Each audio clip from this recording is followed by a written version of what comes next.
राजकारणामध्ये काहीही होऊ शकतं, तर सुरेश धस खरोखरच गद्दार आहेत का हेच आपण आज बघणार आहोत। आपल्या सर्वांना माहीत आहे की मस्साजोग गावचे सरपंच संतोष देशमुख यांची निर्गुणपणे हत्या करण्यात आली होती। मग पुढे सुरेश धस आणि अंजली दमनिया आल्या होत्या। त्यांनी धनंजय मुंडेवर प्रहार केले होते, त्याचबरोबर त्यांच्या विरोधात पुरावे सुद्धा सादर केले होते। परंतु आता या राजकीय वातावरणामध्ये मोठा ट्विस्ट आलेला आहे, म्हणजेच की सुरेश धस आणि जे धनंजय मुंडे आहेत यांची भेट पडद्याआड झालेली आहे। तर आज आपण ही संपूर्ण घटना बघणार आहोत की त्याचबरोबर आपण याही गोष्टीवर लक्ष केंद्रित करणार आहोत की खरोखरच आपण कुठल्याही राजकारण करतात किंवा राजकीय नेते असतात त्यांच्यावर विश्वास ठेवू शकत नाही। बघूया ही संपूर्ण घटना। त्यापूर्वी तुम्ही चॅनलवर पहिल्यांदा आला असेल तर चॅनलला जरूर सबस्क्राइब करून घ्या। एक नजर टाकूयात की बीडमध्ये काय घडलं होतं। की बीडमध्ये सर्वांना माहीत आहे की मस्साजोग गावचे सरपंच संतोष देशमुख यांची हत्या करण्यात आली होती। बीडसह संपूर्ण राज्यभरातून रोष व्यक्त करण्यात आला होता। त्याचबरोबर या प्रकरणामध्ये वाल्मिक कराडचे नाव समोर आले होते। वाल्मिक कराडसोबत मंत्री धनंजय मुंडे यांचा संबंध असल्याचे आरोप महायुतीच्या भाजपचे नेते आमदार सुरेश धस यांनी केला होता। सुरेश धस आणि धनंजय मुंडे यांच्यावर गंभीर आरोप केले होते। मात्र आता या दोन्ही नेत्यांची बंद दाराआड 4 तास भेट झाल्यामुळे राजकारण चांगलेच रंगलेले आहे।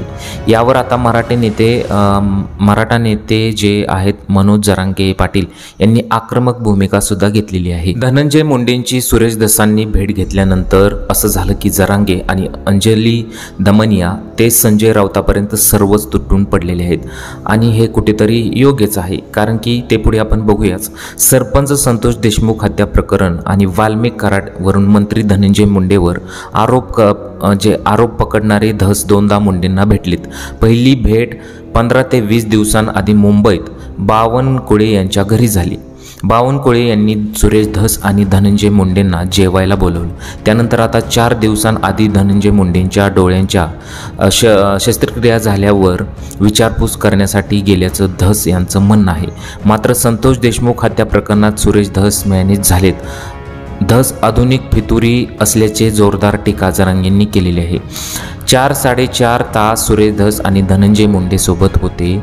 भाजपचे प्रदेश अध्यक्ष आहेत बावनकुळे असं म्हणालेत की मतभेद असावेत तर मनोभेद असू नये, मनोभेद निपटावा असं सांगितल्याचंही बावनकुळे यांनी माध्यमांसमोर सांगितलेलं आहे। आता धस आणि मुंडेंनी एकत्र काम केल्यास संतोष देशमुख यांना चांगला न्याय मिळेल असं बावनकुळेचं म्हणणं आहे। आता आपण उदाहरणार्थ बघूया की जर आपल्याला माहीत आहे की पुढील व्यक्ती दोषी आहे, त्याच्या विरोधामध्ये आपल्याजवळ सर्व पुरावे आहेत, मग आपण त्याला भेटायला जावं का असा सवाल खरोखरच स्वतःलाच विचारला पाहिजे। दुसरी गोष्ट म्हणजे की राजकारणात खरोखरच कोण कुणाचा विचार करत नाही, तर राजकारणामध्ये पद मिळवण्यासाठी लोक कुठल्या थराला जाऊ शकतात हे आपल्या सर्वांना माहीत आहे। आता तिसरी गोष्ट म्हणजे धसांनी एवढे प्रयत्न केले, धनंजय मुंडे यांच्या विरोधात पुरावे सादर केले, मग एवढा आटाटोप करून शेवटी भेट का घेतली असा सवाल अनेक लोकांनी उपस्थित केलेला आहे। आतापर्यंत सुरेश धस जेवढे सोशल मीडिया प्लॅटफॉर्मवरती आलेले आहेत, मोठ्या न्यूज चॅनलवरती आले आहेत, त्यांनी अगदी निरागस तोंड केलेलं आहे ते संतोष देशमुख यांच्या कुटुंबासाठी। ते कुठेतरी सत्य व्हायला पाहिजे आणि याच्या मागे जर त्यांनी राजकारण केलं तर खरोखरच लोक त्यांना सोडणार नाहीत असं सुद्धा अनेकांचं मत आहे। तर अशी ही घटना घडलेली आहे। तुम्हाला या घटनेबद्दल काय वाटतं, तुमच्या प्रतिक्रिया आम्हाला कमेंट बॉक्समध्ये जरूर कळवा। जर तुम्ही चॅनलवर पहिल्यांदा आला असेल तर चॅनलला जरूर सबस्क्राईब करून घ्या। भेटूया पुढील व्हिडिओमध्ये। नमस्कार।